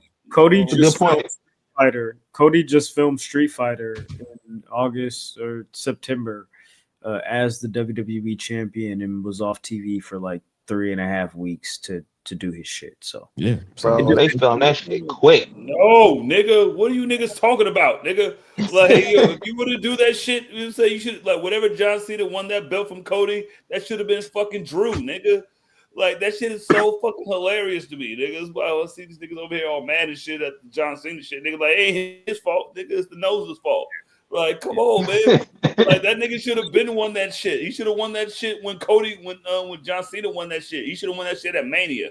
And then Cody got that shit back earlier, nigga. And then they could have did something like that, nigga. Because you just being mad at a nigga that you beat 150 times already, nigga. Why are you mad at that nigga that you know you could beat 150 times, nigga? I wouldn't be mad at a nigga that I've beat 150 times. Graham, you're a motherfucking Packers fan, right? Oh, no. Like, how many times have you beat the Bears since I've been alive? 173,000 times, nigga. This nigga Drew McIntyre is the Bears, nigga, to the Cody Rhodes Packers, nigga. Like, how can I be mad at a nigga that I know I could beat 100 times already, nigga? You should have been did that shit already. CJ, can we take a word from your quarterback Geno Smith? And just anytime we need to blame something on somebody, just blame the nose. Just like he said in that press conference, he said, "Hey, your kid failing in school, blame the nose. You got cut off in traffic today, blame the nose. You didn't get your PTO approved, blame the nose." Only thing I heard Geno Smith say was like, "Oh, my jaw hurt," but it's Yo, but how can you be mad at a nigga like that? I would even take this nigga seriously. Like the way that they're telling the story with Drew McIntyre and fucking Cody Rhodes. Like, why is this a story? If I'm beating up a nigga, they're like, listen, I did this shit to you over here. Okay, and I beat you in a match. I beat you in a match. You lose to CM Punk, and then I beat you in a match. At least you won War Games, though. Like, what are you trying to tell me, nigga? Like, sidebar. You want to talk about people blaming the nose? I'll mention somebody that I don't know, maybe blaming the American Nightmare, maybe blaming Cody Rhodes for the way that things went earlier in their AEW career. Brian Cage did an interview earlier this week and said that he should have been defending the FTW championship against unsigned talent, and it shouldn't have been Cody Rhodes defending the TNT title against unsigned talent. Because nigga, who? Mr. Roydman. Wait. Because the FTW title is an unsanctioned championship. Oh my God. It made sense for Brian Cage to be defending against unsigned talent and not Hey. As the team. Hey, nigga, go defend that shit in the parking lot, bro. It's not recognized. We not recognize these matches, bro. Go defend that over there. Like, we defended like a belt that's actually named after the television channel that we are currently on. Like, bro, ain't nobody want to see no Brian Cage open challenge for a belt that ain't even real. Like, bro, like, how do you even market that? What is the stakes? You just bring in, like, you bringing in an indie wrestler who, like, you can say, like, okay, yeah, man, you're not making the big money like we making or whatever. What is this thing supposed to go and hang his hat on? How's he supposed to put this? Like, yeah, man, I like, yo, I fought for a title. Okay, what was the title? It's not recognized. It's not really a real title. You remember the FTW title back from ECW? It'll tell you get out. They'll tell you get out. The nepotism belt. You know what I'm saying? The last champion was the son of the person that made up the championship. Oh God, bro. I've heard him say some stupid stuff over the years, bro. I've heard him say some really dumb stuff. But this, bro, you don't have motion like that. I'm sorry. It's cool. You big and everything like that. You can do a 450 splash. You could do some stuff off the top rope. That's cool, bro. You are boring. Yeah, so can Aaron Donald, nigga. And you are not Aaron Donald, nigga. Bro, facts. You are boring. Like that, like all that stuff was cool. The stuff you was doing in TNA with Tessa Blanchard before we found out she was racist. Like all that stuff, cool, bro. Great. You do not have the personality. You do not have any of the pull to carry any of that stuff to make anybody care about it. I am sorry. I thought about Brian Cage employed. Where the fuck this nigga come from? Man, still talking, nigga? Like, where the fuck you come from? How many points did he have in the Continental Classic? Oh, you're not in it, right? Shut up, nigga. Oh, Reese from Law of Order SVU face ass nigga. Like, yo, shut up, nigga. Like, I'm tired of a strong jaw nigga with too much clear in his body. AJ in the chat says, did I see Graham defending Brian Cage? The match is happening in 2026. I would never defend Brian Cage. I was just laying out the situation. He's currently injured right now, recovering from like an ACL or some type of knee injury, surgery or something like that. Gresh, I too have forgotten about Brian Cage, but I thought that was a very interesting thing to bring up just as a sidebar in regards to the whole Cody Rhodes or Drew McIntyre thing, since he said that. Oh, should have been. They were just about to fix that nigga's ACL until Pat Mahomes came in there, and they was like, hold up, Brian. Shut this nigga on the side right here. So we got to fix Pat. Shove this nigga off the operating table, bro. And they said, hey, Micah, right behind him. Like, bro, you got to pick a number. Pick a number, nigga. Yeah, man. So we got to get your shit from the remnants of a tectonic plate. So you're gonna be just fine, all right, bro. He tore his ACL.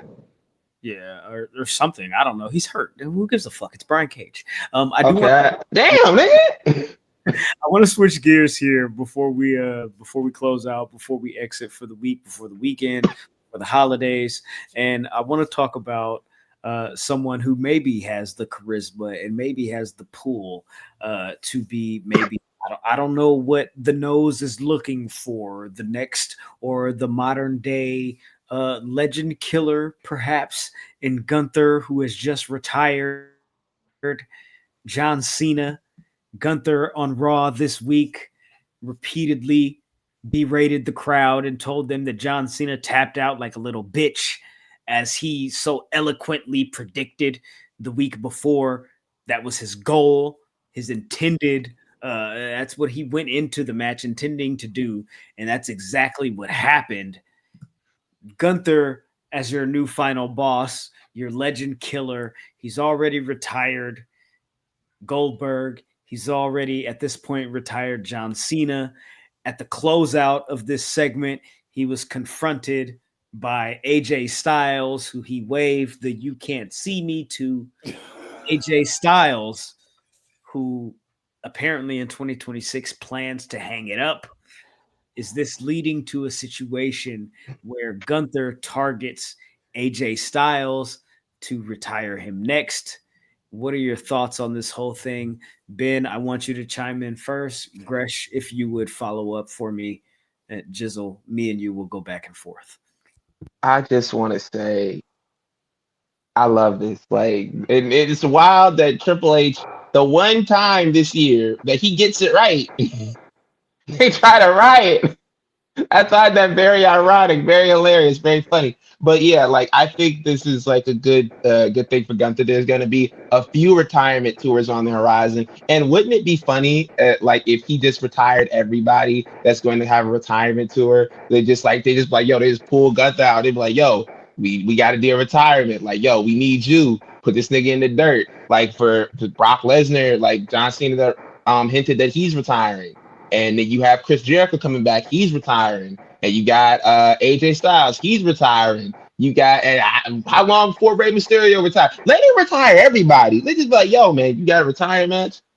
Bring this nigga out. Like, I love it. I love it. And I love the promo and everything that he did on Monday Night Raw, like him going back out to the crowd and continuously like berating them and everything like that. Gunther, he don't even need a belt right now. He just ride off the wave of the hate, bruh. Gresh? What the fuck? My phone's glitched. But nah, my phone glitched just like Gunther gonna retire a lot of these motherfuckers. Like, but is it weird that I feel a little hesitant because if Triple H got the pin, the nose about to stink that shit up with AJ Styles? I'm sorry. Like, Nah, bro. He finna bring out I Show Speed at WrestleMania when he's having his match, or he gonna bring out Drake, and we gonna have one of those moments where he come down there and it's gonna be unexplained when you don't see him for the rest of the retirement tour. Oh yeah, that is a part of shit that's about to happen. We do have the OVO WWE collab dropping this weekend, but Gresh, are you saying that you don't believe that Triple H, the Nose, can follow up with Gunther retiring John Cena to continue to elevate Gunther? I hope he does, but I'm prepared to be proven wrong. But you can't fault me for being hesitant and thinking he will.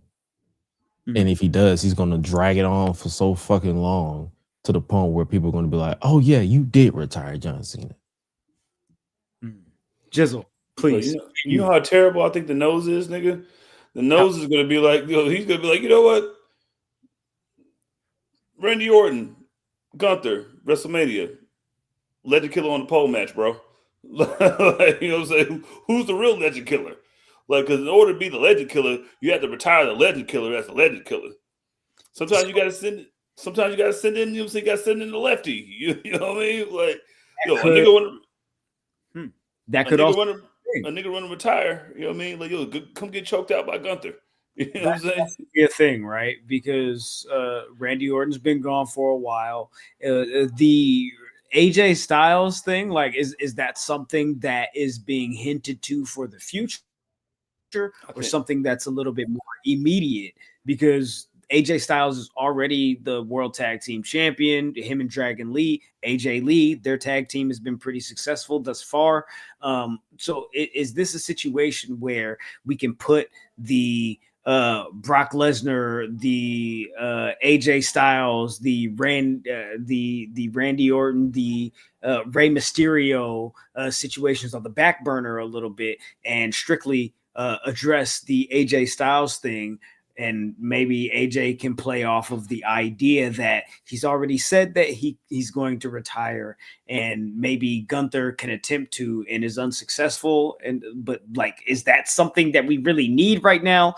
Gunther doing something and then like not like going over? Like, I don't know. Jizzle, what do you think?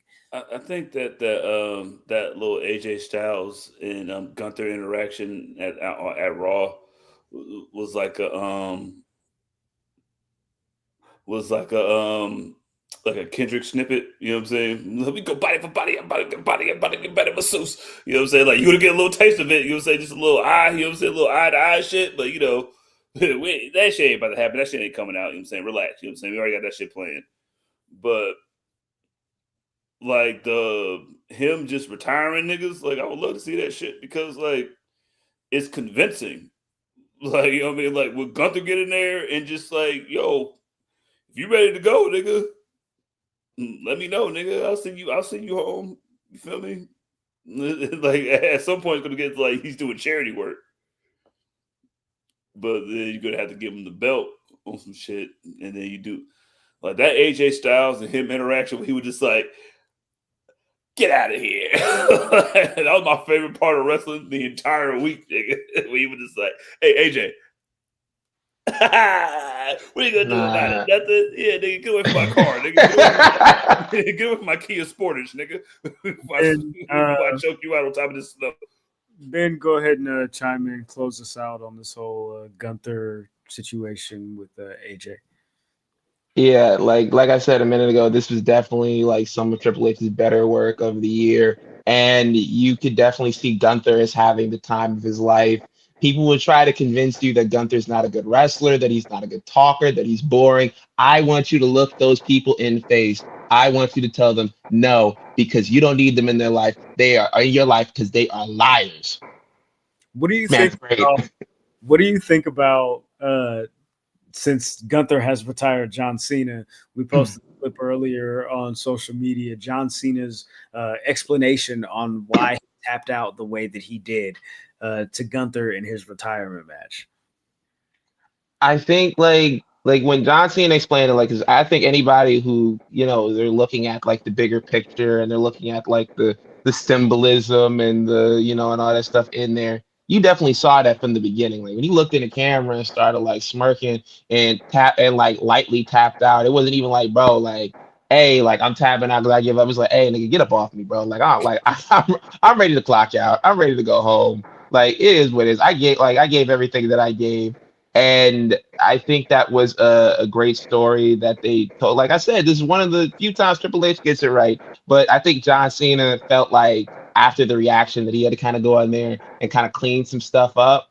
The John Cena's forever the politician. Like, he don't work there no more. Like, he under contract as an ambassador, but he don't really work there no more like that. Like, he working like part-time hours. So he still feels inclined to go in there and kind of like make things known, like, nah, bro, this is something that I wanted to. People are not going to believe him because John Cena is the type of guy to, you know, to put that stuff over, even if it's not really something he wanted to do as company man, wear the shield on his back. That's people say. But John Cena will let you know when it's like not something that he thought of. This was something that he was on board with, because like look at earlier in the year when the Brock Lesnar stuff, when they was like, hey, they said you chose Brock Lesnar as one of your opponents. He said, man, I ain't picked that nigga. I wrestle. They tell me to wrestle. So you can definitely tell in his tone, in the way that he just went into it in depth, where he was like comparing it to a family member on their deathbed, and they go softly into embrace the arms of death and like move on to the next thing that they do. You could tell he put a lot of time into thinking that. You could definitely tell it was something that he wanted to do. So looking back at that, I think this was, I think it was the right call. I'm not mad at the at any of the, I'm not mad at the outcome. You have a lot of people who were mad about the outcome, but if you take 1 minute and you kind of look back, this is kind of what Bubba Ray Dudley wanted to do earlier on in the year with the TNA thing. This just went off a lot better than that did. Like this was a lot done, like in my opinion, a lot better because of just like, the significance of it. John Cena told them that specifically. He said, "Hey, I want y'all to keep the camera on me, on my face, for an uncomfortable amount of time." So he definitely had a hand in the way this all went off.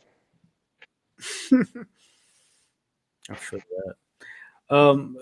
Gresh, your thoughts on the next step for Gunther to close us out here with this whole situation? Yeah, just to clean up what I was saying earlier, I'm hesitant in seeing the follow-up, but I feel like Gunther is the type of character and type of entertainer and performer that will literally do his thing when it comes to making whatever they give him work. Is just up to the booking as always to basically like, hey, this is what we're going to do. But the whole Gunther retirement, basically taking the mantle of being legend killer because he feels like these washed up legends are no longer allowing the mat to be sacred is compelling television. So go, there's your ball, there's your layup nose, strike it, go all the way, get you a home run. And like, bro, nigga, I'm a real legend killer, man. I'm sending these niggas home, bro. You was a legend killer. They was still walking around doing stuff after that, bro. They was still signed in the company, bro. Niggas not working here no more. You're fine. Yo, nigga, I'll dick Terry up right now and choke him up. No, never mind. Hey. Yo. Nigga say, hey, bro, I'm sending these niggas to God. God. For the new day. And thank God for the Public Enemies podcast. We appreciate you. This has been a really fun episode. I have enjoyed myself. I have enjoyed the conversation. Thank you to my brothers for chiming in, for contributing their time, for contributing their thoughts. This weekend is going to be an interesting weekend for myself as we head into the holidays. I won't even get into that. Don't worry about it. But next week, we'll be here in some form. We've been discussing how exactly we're going to attack the holiday episode of Public Enemies podcast next week. Given that we'll be rolling into World's End next weekend, we will have a post show. Shout out to Cujo.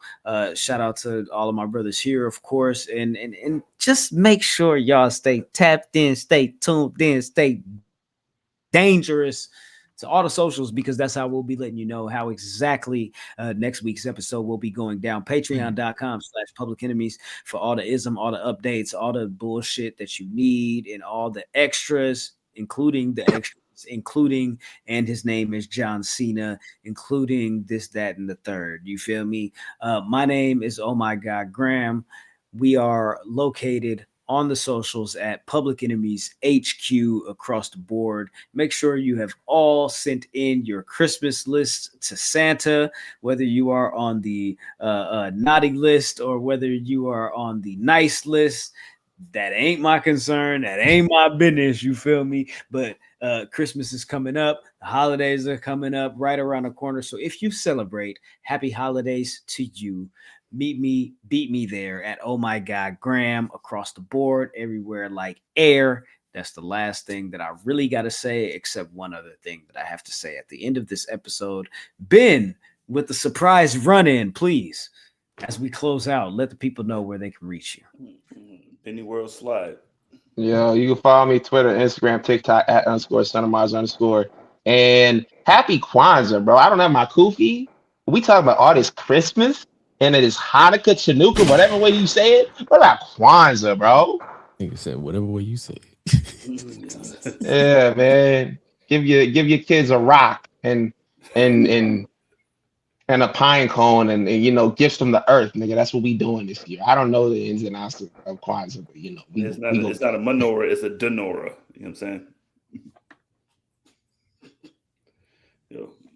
It's the holiday season. Follow me at that's me, that's _ me with 2 E's. The holiday season is about family, so love your family and love us because we're part of your family now because you're here listening to us and follow us everywhere. And happy holidays to y'all. You already know. Happy holidays. Happy whatever holiday you decide to celebrate this week, or you just don't want to celebrate. You just want to eat yourself into a coma into the new year. Hey, man, it's all love, whatever you decide. But hey, man, hopefully you guys enjoy what we brought to the table this past year. 2025 was a great year. 2026 is only up from here. You can follow me at @isgresh, @AOSgresh, everywhere else.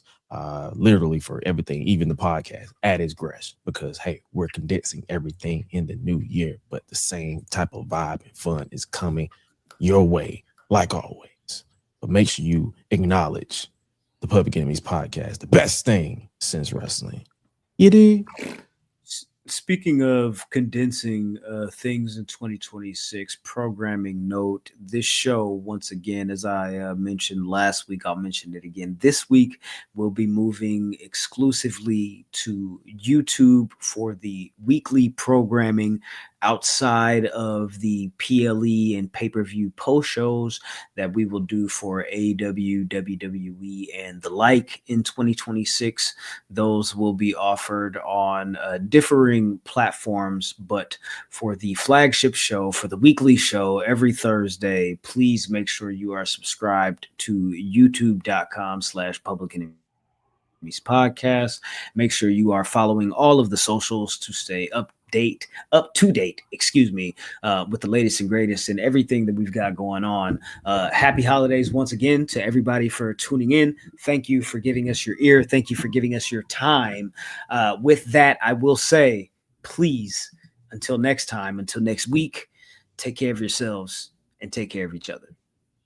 Deuces. See no evil, hear no evil, smell no evil.